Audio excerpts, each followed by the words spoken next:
Let's give some love to Dr. Terry Wager!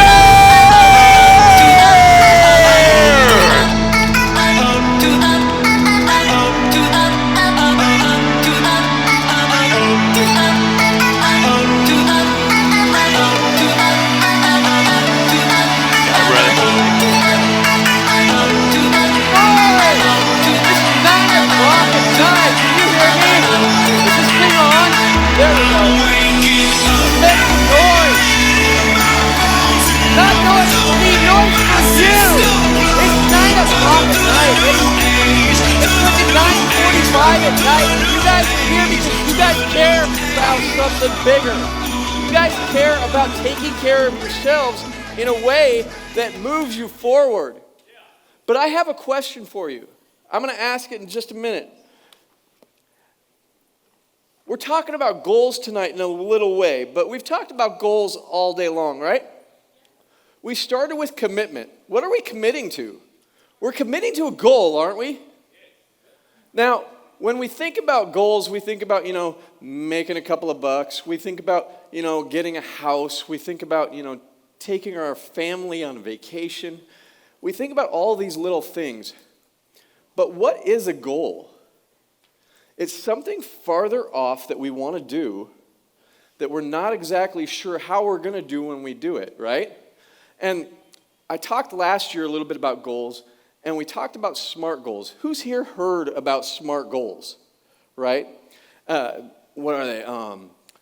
Specific, measurable. Look, you guys are saying it. You don't need me for goals, right? You don't need me for goals. Specific, measurable, attainable, realistic, time-bound. That sounds really small. And here's the thing about goals. I'm like, who's behind me? The fuck? Here's the thing about that kind of goal. Anybody can hit it. Anybody can hit those goals, right? Why? Because it's kind of like more of a to-do list. It's like, just, make a specific thing that you want to do. I want to wake up and make my bed. Oh, I've done that. Now, all I got to do is make my bed and my day's done. It was specific. It was time-bound. It took me 2 minutes. Now I'm done. That's great. But when we're talking about alchemy, when we're talking about this community, we're talking about big goals, right? And last year I talked about dumb goals, huge goals. And the dumb is dream-oriented. And I don't remember the rest of them, but overwhelming, big goals, right? That's also kind of in the clouds. It's huge. What I like to think about is just a little bit more. And I talk about the idea of generator goals. And Christine and I work with a lot of people on stretch goals. And so when we talk about SMART goals, we talk about stretching. And we talk about motivating, actionable, refining all of the time and transformation. And so those are the goals that we talk about when we're talking about goals. We want every goal that anybody has to be a stretch goal. You think you can buy one property? Buy two. You think you're going to buy a multifamily? Buy more. Do bigger. If you think you're going to build a business and hit 6 figures, why not 7? Because the fact of the matter is we're only limited by our mind. We're only limited by our mind, but our mind is limited by our emotions. And so one of the things I want to know is, how many people here have ever made a goal and didn't hit it? Wow, look around the room. Leave your hands up and look around the room. Right? This goals talk is not necessarily about how to hit goals. What I want to really point out is we don't hit our goals. Something happens to us. We want to hit our goals. We all make the goals. We make goals all the time, and we don't do it. The couch looks really good. The bed looks even better. We want to go out and party. Right, Kevin? Right? We have things get in the way. Why do these things get in the way? Sometimes the shiny object gets in the way. Sometimes fear gets in the way. And sometimes I actually call the shiny object syndrome fear-based bounce. Because what we're doing is we're bouncing around to this idea, and we're bouncing around to this idea, and we're bouncing around to this idea, and then that looks good, and then what they're doing looks good. I want to go get rooming houses now because, well, they did it. How many people have made a goal based on somebody else's goal?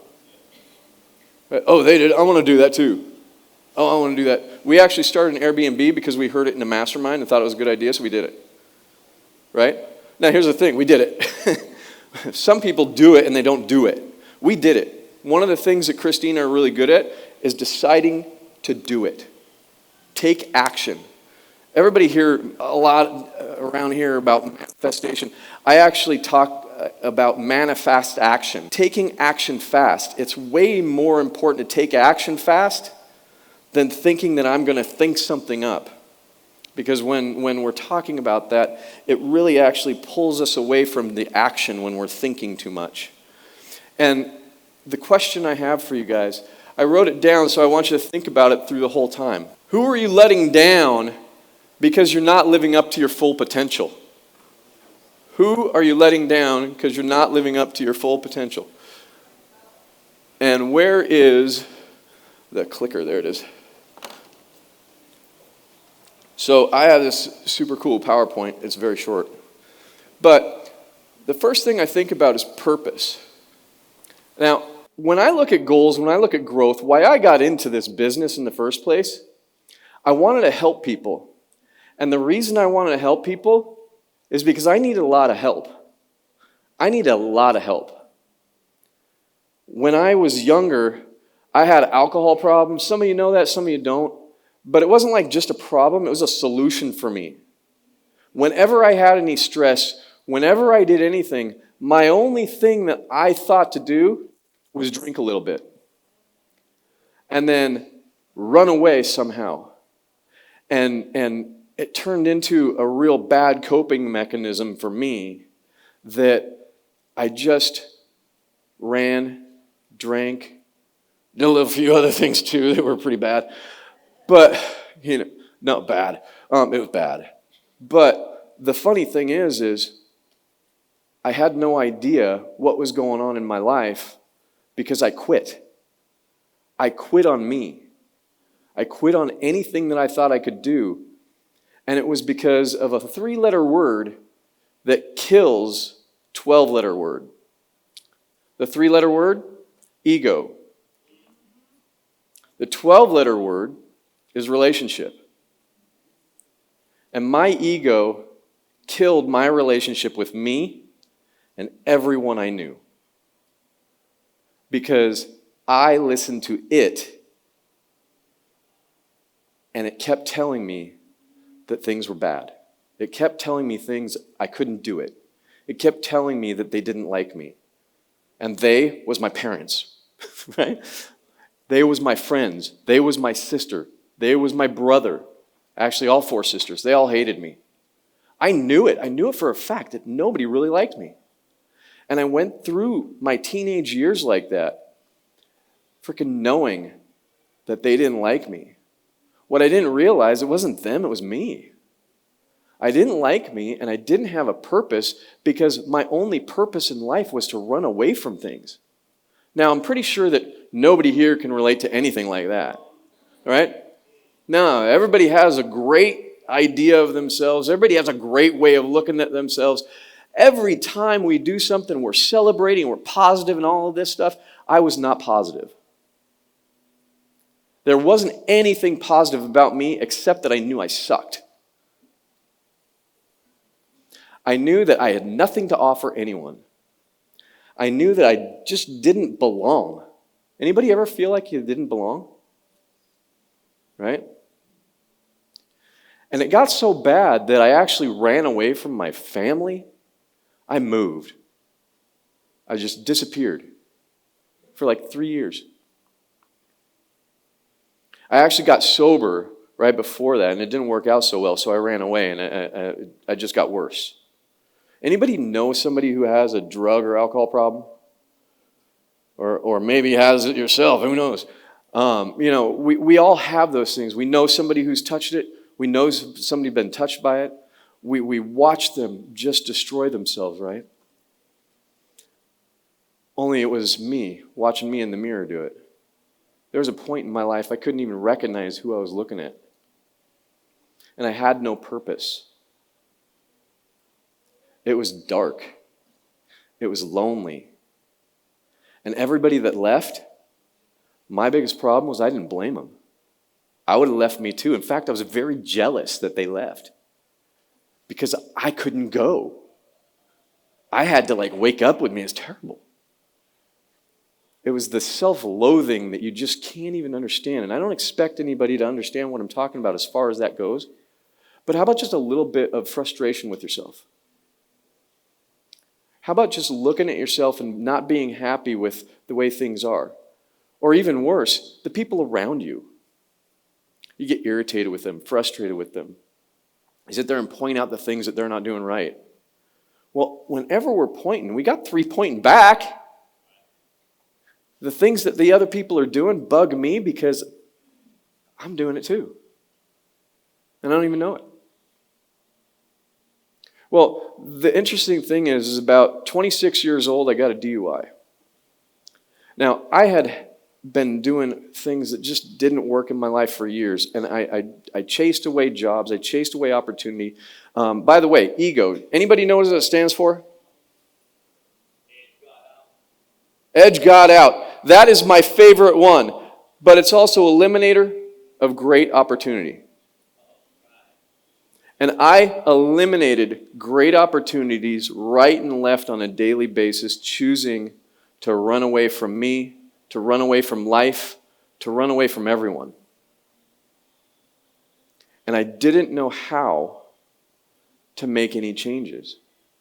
And the funny thing is everybody here that talks about mindset, everybody that talks about positive thinking, I love those ideas, but they don't frickin' work. They don't work unless you're already doing well. They don't work unless you've already done the work. Has anybody ever really thought positive about making changes and it just doesn't happen, and then you get more frustrated, more discouraged, more disappointed in yourself? Well, 10x that. That's what I was going through. And I didn't know how to change. But here's something even worse. I felt so ashamed that I couldn't ask for help. I felt so ashamed I couldn't put my hand up and say, I need help. And then when I did, that won't work. That won't work. That won't work. I already knew the answers, and they won't work. And I made everyone that ever tried to help me feel as powerless as I felt, as inferior as I felt, as lonely and empty as I felt. Because the only thing I could do to connect with people was to actually make them feel how I felt. And I tortured my family. Now, I didn't know I was doing it. I had no idea I was doing any of that. I had no idea I was hurting anybody because really they don't know my problems. They have great lives. Meanwhile, my mom didn't sleep hardly any at all for 12 years. My dad absolutely thought he failed. I thought he hated me. He hated himself. When I got sober, I got a DUI. I sat in a jail cell. And I pretty much was sitting there like this. It was a little bit shorter and a little bit more concrete. But I'm sitting there and I go, okay, God, I don't know if you exist, and I'm pretty sure you don't like me very much. But I can't do this anymore. And I tried the 12-step thing, and it didn't work. Well, okay, I stayed sober for 3.5 years, but it didn't work because I still didn't have the life I wanted. Anybody here quit? When they were actually doing okay, but they just got discouraged and stopped, and then decided it didn't work? I know I did. I quit. But I'm sitting in that jail cell. And I just knew. It's like something happened in that conversation with God, and I just knew that it was done. And it was like a light bulb switched. Like just turned on. And I knew that I was never going to drink again. I was going to change my life. And I was going to make whatever I could. And I made a deal with God that night that no matter what, I wasn't going to drink again. And I was going to do the best I could at the job I had, which I was a cook in a restaurant. And I was just going to put my head down, and I was going to be the best cook I could be. I was going to be the best son I could be to my parents, which I was very bad. I was so mean to my mom. Why do you love me?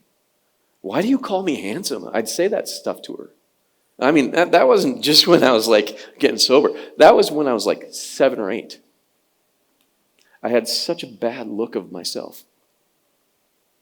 And so when I see people in the world, I know how hard we can be on ourselves and how hard we can be on other people. But it's not because we want to be mean. It's because there's no belief in ourselves. And whenever I see somebody mean, whenever I see somebody angry, whenever I see somebody discouraging somebody else, I know it's not because they're a bad person or they're mean. It's because they don't have them. They've abandoned themselves to their ego. They've abandoned themselves to that negative image they have of themselves. And I'm not a big fan of the word negative, but God, that's the best word for it right now. They just have this self-hatred that they're not even aware of. And so, how many people have like criticized themselves? Right? That criticizing yourself, that criticizing myself that I do, that's not me not liking myself. That's my ego trying to make me feel better by trying to do better. But it has a complete opposite effect. What happens when we sit there and try to criticize ourselves, we tell ourselves we're going to do a little bit better. But what we end up doing is we just beat the shit out of ourselves, don't we? Don't we? And then, I don't know if anybody's ever been in a fist fight. I've been in a few. They weren't very good. They were pretty bad. A lot of times because I wouldn't fight back, because I thought I deserved it. And so I'd egg people on and let them hit me. It was very weird. Very strange. But I did. And then I go, look how strong I am, look how badass I am, because I can let them hit me. But really, that felt better than the shit that I did to myself. But I had no purpose. But I went to this 12-step program, and some people really debate 12-step programs, and some people really disparage them, and that's okay, they haven't been in them. I went to one, and I put my hand up, and I said, I'm Terry, I'm an alcoholic, I don't know how to live my life. I don't know how to live my life. I don't know how to live my life. I know how to drink. I know how to do drugs. I know how to be mean. I know how to be not counted on. I know how to run away. I know how to quit. Pretty goddamn good at quitting anything but alcohol. You know, I can take people's money. I can just not show up. But I didn't know how to live my life. Has anybody ever felt like that? I mean, not like I'm talking about, but just like, I don't know what to do. I don't know how to actually take the next action. And what I was thinking about when I was thinking about taking the action was the end product. How do I get success from this? God. And the people in those rooms loved me. And they told me, sit down, shut up, and start listening. Take the cotton out of your ears and put it in your mouth. I heard that so many times. And then the old timers go, we spilled more than you drank. I heard all kinds of shit.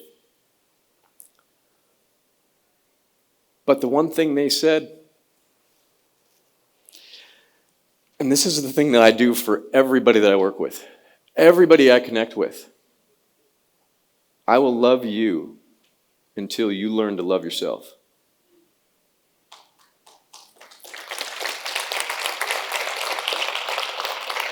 Now, I was in that program for 3 years before, like 3 years before that. And so, like, from 18 to 21, I was sober. And I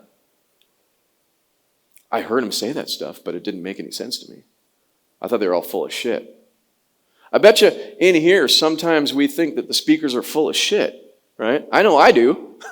I still think the speaker's full of shit sometimes. And sometimes I know them, and then I'm like, I know that person is not. I know Mitch isn't. I know Doug isn't. I know Walter isn't. About most things. Here's the thing. I developed a personal relationship with each one of these guys. And I know them. And I hang out with them. Shit, we live in Portland, Oregon, and I hang out with people in Massachusetts, and I hang out with people in Florida more than I do with a lot of the people in Oregon. It's weird. But through going to those meetings, I found a purpose because I started talking to people and I started sharing my experience. And the experience that I was sharing is what I told you just a few minutes ago about how I felt, how empty I felt, how broken I felt, how I didn't know how to live my life. And day by day, through going to those meetings, and I went every day, sometimes twice a day, because I didn't have anything better to do other than beat myself up or go to meetings. And so I went to meetings, I went to work. And I did that for years.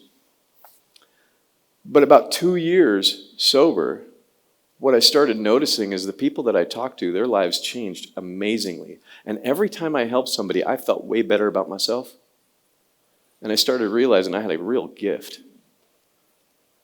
Now remember, I ruined everything in my life. And by the way, that's why I take risks these days. That's why I do the things I do so easily. That's why I dropped $50,000 on a coaching program like 3 times. 4 now, I think. We just did it again a couple weeks ago. Because whenever I put in, I get out. But I lost everything. I threw everything away. I didn't have any idea about how to live my life. And I know that it can never get that bad again unless I stop doing the things I know work. But I found my purpose that day. That experience. But I started realizing I helped one guy in the restaurant. He was thinking about staying in the restaurant, and I suggested he actually go in the military because that's what he really wanted to do, but he didn't think he could do it.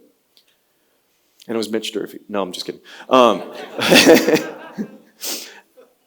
And I talked to him about how he could change his life. And what I realized is slowly I'd been changing my life, but I didn't realize to the degree that it had been changing while I was just doing the next right thing. And how many people have worked with me in here? There's a number of you, right? One of the things that I talk to people about is doing the next right thing. Because that's what I learned. I teach what I learned. And the next right thing isn't like some magic thing. A lot of times it's just stop. Stop. Maybe it's call me. And how many times has anybody heard me say, identify your emotions? Right?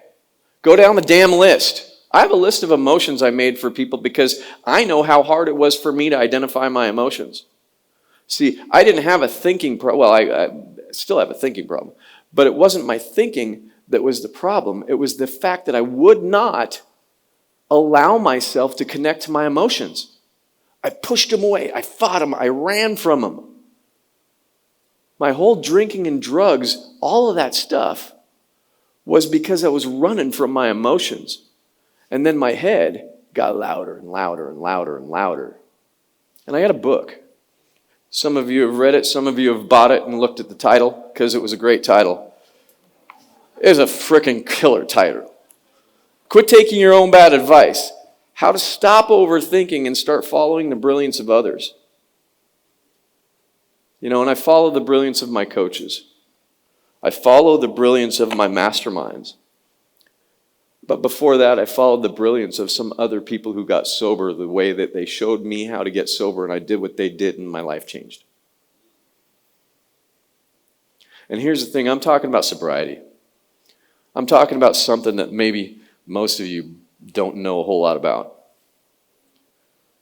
But overeating, smoking, just beating yourself up, gambling. There's a program for freaking everything out there. Pretty sure there's programs for working out too much. They all came from the 12-step program that I went to, because those steps actually help people change. Now here's the thing. I found my purpose, but the second thing, I said exit. Okay, so there we go. I'm back on track.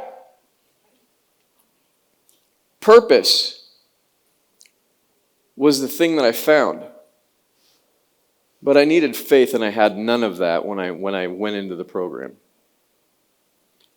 I had no faith in me, I had no faith in you, I had no faith in God, I had no faith in anything. I had no faith. I tried positivity a lot. I was very positive a lot of times. I was positive that I sucked. I was positive that I ran my life in the ground. I was positive on a lot of things.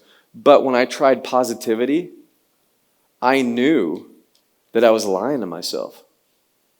See, because that ego that I mentioned, my ego loves to be positive and then kicks my ass when it doesn't work out. I don't know if anybody can relate that. For those of you who know me more intimately, I'm pretty intense. Now think about that intensity turned inward when I start getting upset with myself. It is not positive. And I'm positive about that. Here's the reality. I didn't know how to be positive. I knew how to be real about what wasn't working. But those people taught me how to have faith. They taught me how to have faith. If I just did what they told me to, my life would change. And it took me just one time to do what they said and see the result. And then one more time. And I did what they said and I saw the result. And it started out with just don't drink. Just don't drink. Just today, don't drink. There's a funny joke in the 12-step program I go to, and they say, the best way to get time is don't drink and don't die. You get time, right? Over time, I developed faith. I developed faith that I could actually affect people in a way that was amazing. And I've helped so many people get sober, I couldn't even give you a number. I still sponsor people today in that program, work with them for free, help them to get sober, help them to change their lives. I work with a lot of them. And some of them, they annoy the shit out of me. They really do. Because they don't listen. One of the reasons that as I changed, as I made the changes, I started to actually realize that I was really good at this, and I became a psychologist. And I became a psychologist because the day came that my chef actually goes, okay, today's the day we're going to sit down, do a review, and talk about what's next for you. And so I sat down, I was going to become a sous chef, I was going to go into management, and I was super excited because I had nothing ever really in my life go my way. So we sat down in a booth. He sat down and said, I've seen some major changes in you, and I'm really excited about what I've seen. You were going to be fired, but this guy, his name was Fui, had me keep you, and he protected you. And I just can't be happier that he did that, because I see how good you are with what you've done and how far you've come, and I'm glad to be a part of it. And so he's like, so I want you to, go in and become a sous chef for me. Come into management. He's like, what do you want to do? And I go, I think I want to go to school. Like, I quit in the 11th grade. Hello. I quit school in the 11th grade. But now I want to go to school. I didn't put that in my heart. I didn't create that. I didn't go, I want to go to school. I want to become a psychologist. That showed up inside me. I don't have any, to this day, I have no idea where that came from. Well, I mean, I do, but it wasn't from me. You know, Eric back there said, edging God out. Well, for me, goals, the G starts for God first. God above everything else. I'm a pretty spiritual guy. Christine didn't know it for years because I mask it in different ways of putting things in psychological terms, and I talk about things, and I had a private practice that a lot of my private practice of psychology was confidential, so I couldn't talk to her about it. One of the biggest reasons I couldn't stand that job, because I couldn't talk about what I do. But I'm deeply spiritual, not because I think that's a cool thing, but my other option was death. Not dying, spiritual death. No, I am convinced I wasn't going to die. I was just going to, be drug across glass for a number of years in hell until I did die. That's the image I had. I could not get out of that hell. Now, I know that that's pretty friggin' graphic and dark, but the thing is that's where I came from. And then I got sober. And then I went to school for psychology. And then I became a psychologist. And then I started working with severely emotionally disturbed kids. And they were me. Those kids were me. And they didn't know how to identify their emotions either.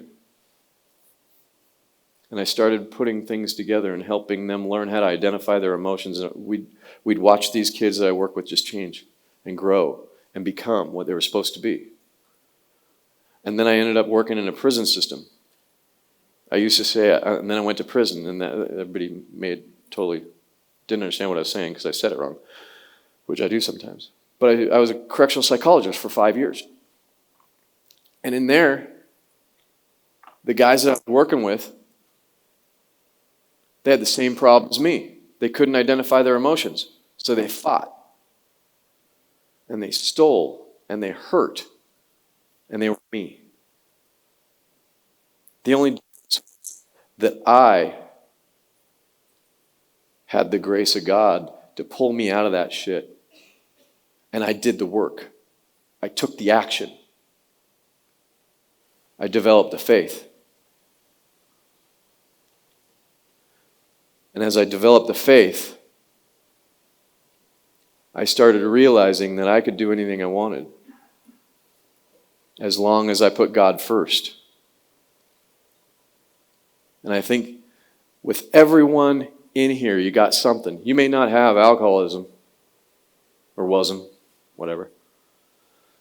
You might not have some of the things that I had. You might not have been in prison. You might not have. We all got something, right? Everybody agree we got something, right? You know what we got? We got an ego. We all have an eliminator of great opportunities. Every one of us talks to ourselves. Every one of us is our own worst enemy. Every one of us has a faith problem. Sometimes it's in the process. Sometimes it's in a higher power. Sometimes it's in our partners, right? Sometimes we listen to this thing way too much. I know I do still. Shit, I've been sober quite a while now. And I still listen to this way too much. Determination, the next pillar. Determination was what I was given in that prison. Not the prison, the jail cell when I got my DUI. I was determined to not return there that way as an inmate. I didn't like it. I was only in there for a few hours. It seemed like days. But I have a club. I think a few people have heard it. And it's the no matter what club. No matter what, I'm not going to drink today. No matter what, I'm not going to use drugs. No matter what, I'm going to make the phone calls. No matter what, I'm going to make the offer. No matter what, I'm going to take action. No matter what. And we have to overcome to become what we want to become. I had to overcome my ego in order to become the psychologist. And trust me, just because I got sober and just because I started working a program and I went to school, I wouldn't do the paperwork. I almost lost my internships twice because I didn't do the paperwork. I'm not really tenacious. I don't like finishing things sometimes. And so I had to get determined to do the paperwork. I had to get determined to take the action. In Generator, I have to get determined to do some of the things we want to do because I don't want to do them. My ego still says, not right now. Later. Let's not do that. Let's do something else. Ooh, shiny object. Happens all the time. You know what? TV is really good. This program is super good. Anybody seen Inventing Anna? This is a good way to fucking avoid all kinds of shit. But determination. My goals, I need determination. And my first goal of being sober no matter what, I was determined I was never going to drink again. Determined. By the way, in about 2 weeks, I'll have 27 years.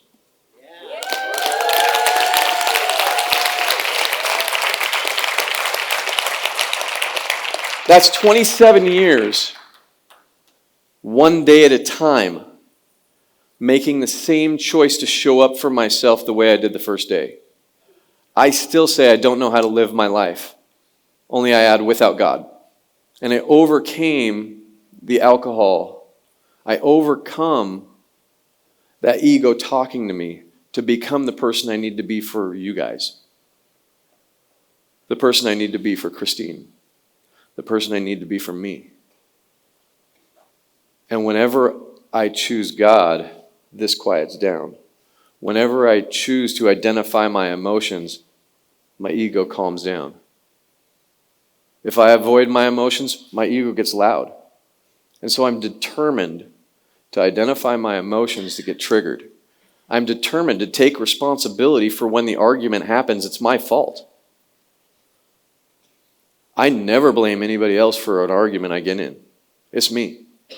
Now, in the heat of the argument, I might be saying it's you.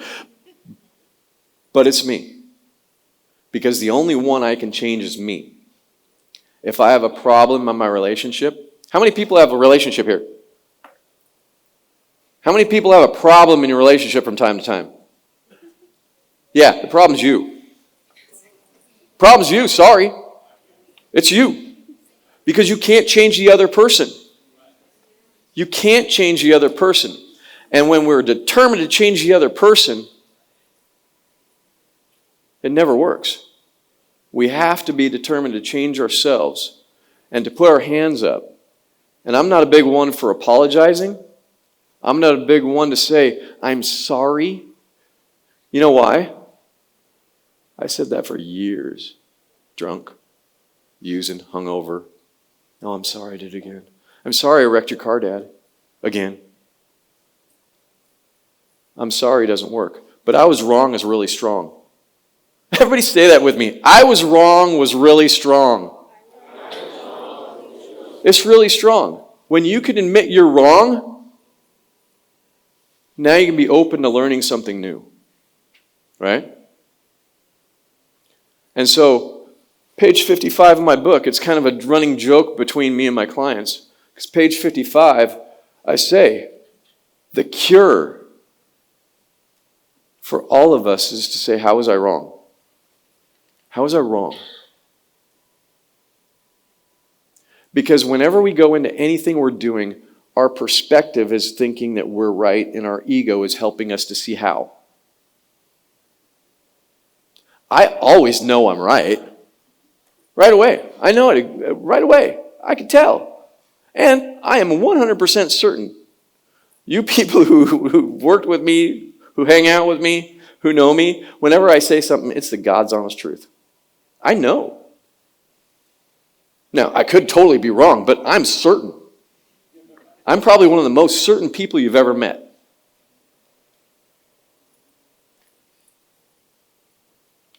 And I have to ask myself how I'm wrong about what I saw, because I only have one perspective. And in psychology, they taught me how to defend my position. I'm actually better than most lawyers. Determined to be right. However, being right has never, ever helped me to build a relationship. Putting my hand up and saying I was wrong does. And so no matter what happens when I have a disagreement with something, I was wrong. I was wrong how I came at you. I was wrong what I was thinking. I may be wrong, but this is how I see it. That's actually how I do a lot of my interventions with people when I'm talking to them. It's like, I may be wrong about this, but this is how I see. What do you think? Now we can examine it together. I just came alongside you, right? And so, how was I wrong? And I'm determined to look at things from a place of how I'm wrong about things. By the way, that's also a very good idea when you're looking at a deal that looks really fucking good. To go, how am I wrong about that? Don't get stuck in it. Don't let your ego get a hold of it.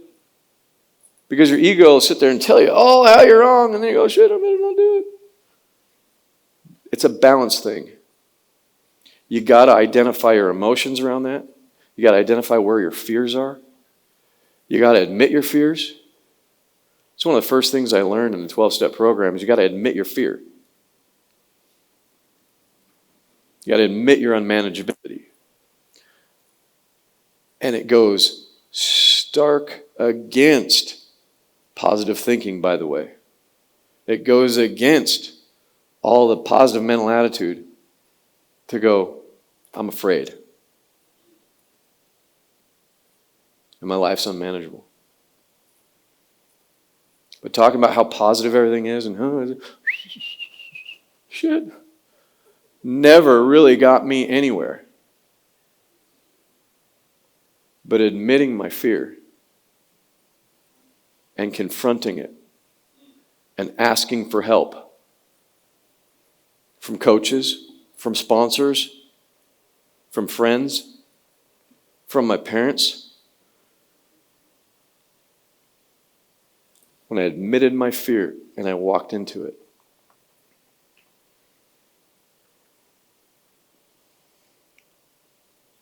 And then service. Mitch freaking nailed it today talking about service.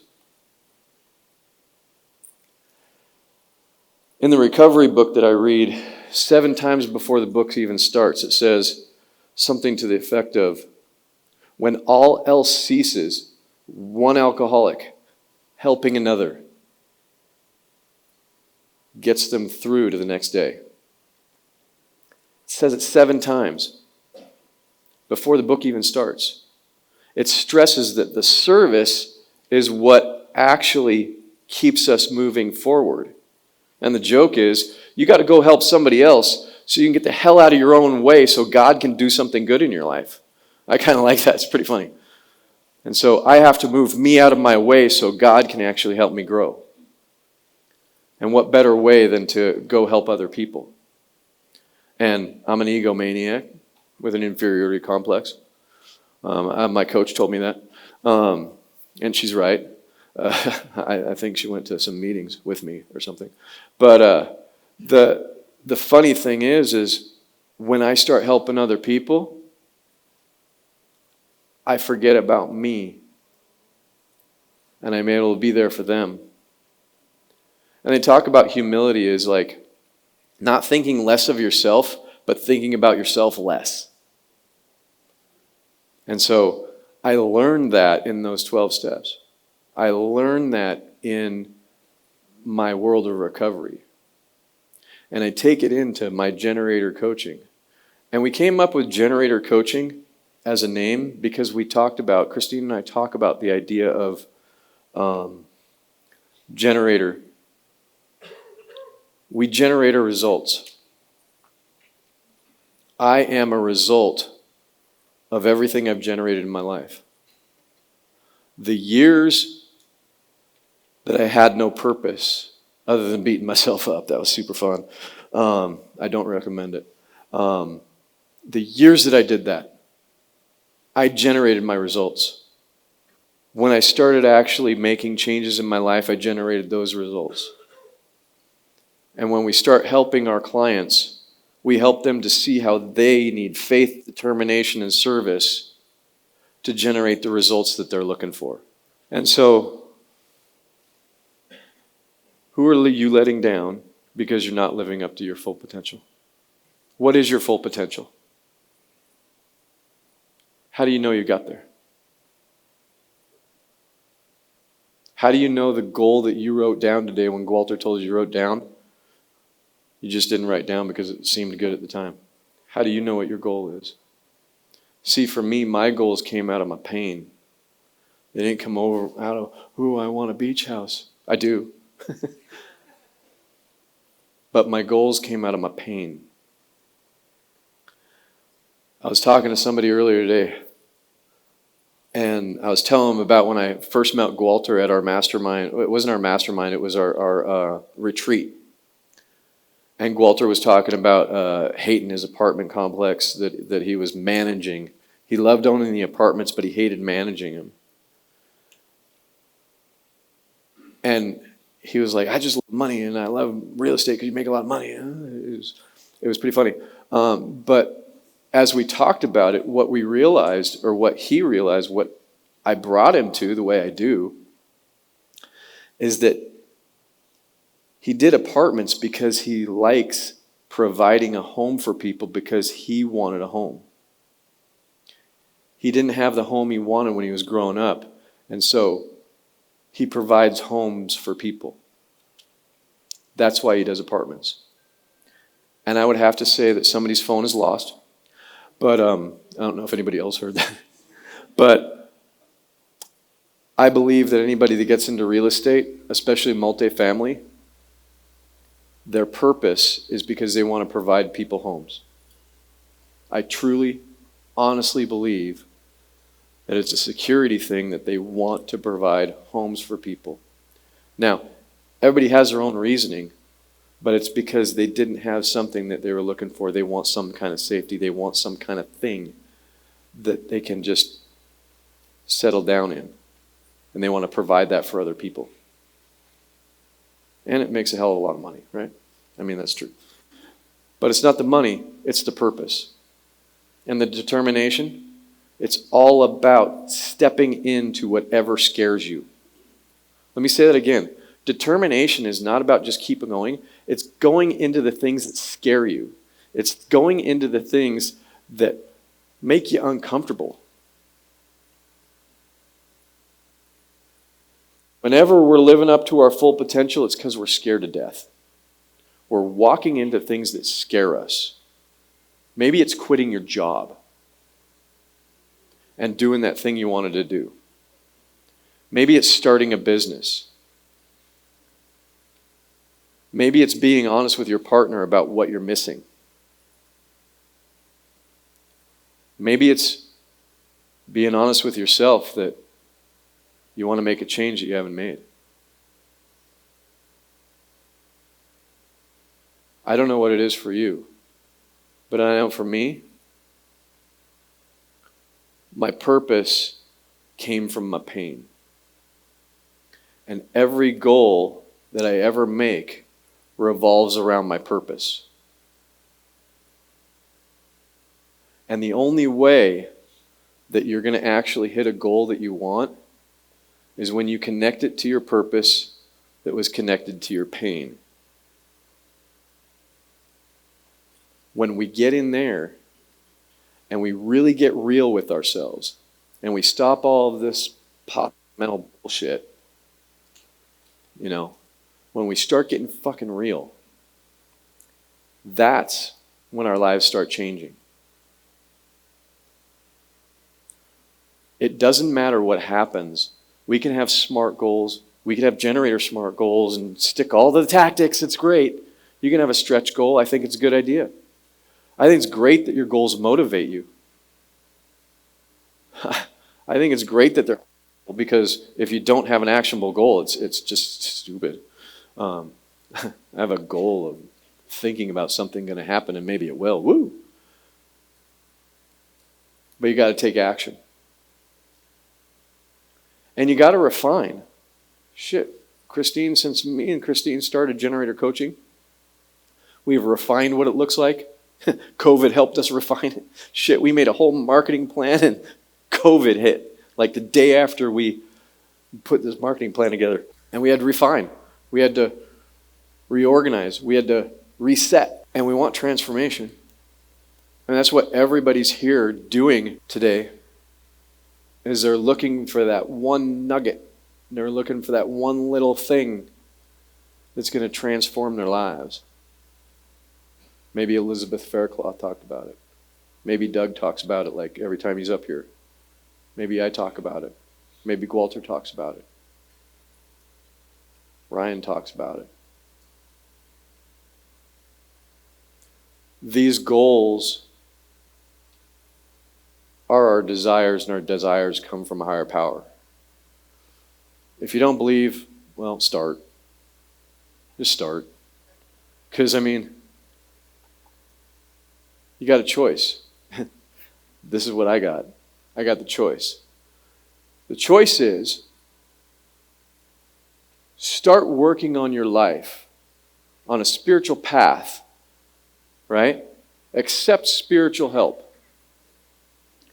Accept the help of others. That's spiritual help, by the way. I got a joke about that, but I'm not going to tell right now.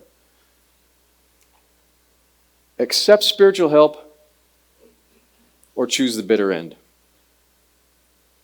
That's what I was given. There's the bitter end. How bitter? It's pretty bitter. I didn't even go halfway down. This is pretty bad. Or accept spiritual help. For me, the spirituality is in the relationships. It's in the emotion. It's in God. By the way, there's another little joke. God, like he said, edging God out is ego. That's Eric back there. Awesome. God is good, orderly direction. Good, orderly direction. The other one is group of drunks. I love that one. They saved me. It's the people that save us. It's the people that create the ability to change. Of myself, I can't do anything. Of him, I can. Of you, I can. I can't invest in a property myself if I'm broke. But all I got to do is talk to them, or I talk to Mike Shine. Or about half of this room. And I can get funding for a project. I can't do that on my own. But most of you in here, well, not in this room, but there's a good number of you in this room that aren't going to ask for the help. They're going to go home and try to figure out and do what me and Walter and Doug and Mitch, all of us are talking about. You're going to try to figure out how to do it yourself with the little nuggets. Can't. This is a package deal. You need a community. You need a group. You need other people. I love it when people say, I can do it on my own. Okay, are you going to hunt for everything? Are you going to go pick all of your fruit, all of your vegetable? You're going to grow everything? You need a grocery store, that's other people. In Oregon, we can't even pump our own gas. we got to have them do it. We need other people in our lives. And so, this goals talk, it's not about strategy. It's not about tactics. It's not about putting out a list of ways to actually move forward. It's about connecting to you inside and realize when you're full of shit. Whether you're full of shit and telling yourself you can't do it, or full of shit and telling yourself you can. We're full of shit both ways. That's why we need other people. I lie to myself on every way possible. And so the only thing that I can do is check in with Christine. I check in with Doug. I check in with Walter. I check in with my coaches. I surround myself with people who can see me how I don't see myself.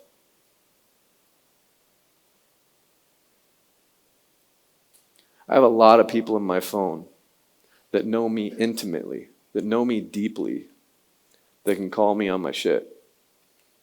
I don't call them because I don't want to hear it. But I've got them. I've got them. Now,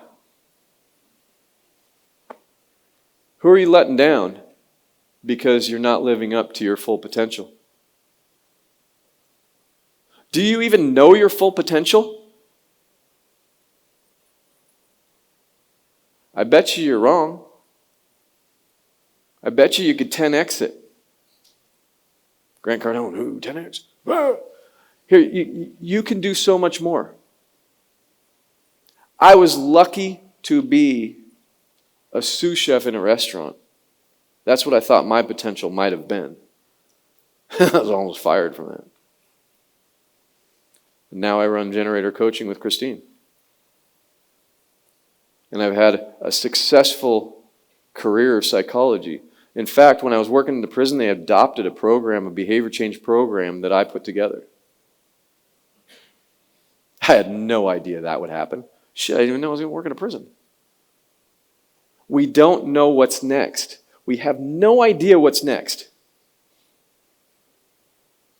And so guessing is stupid.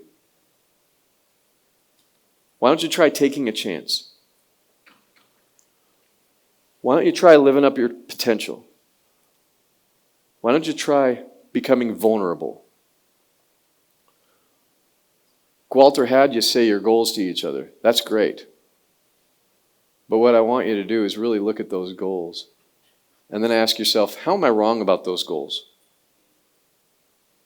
What more can I do? How can I stretch? That's what I got. Thanks, guys.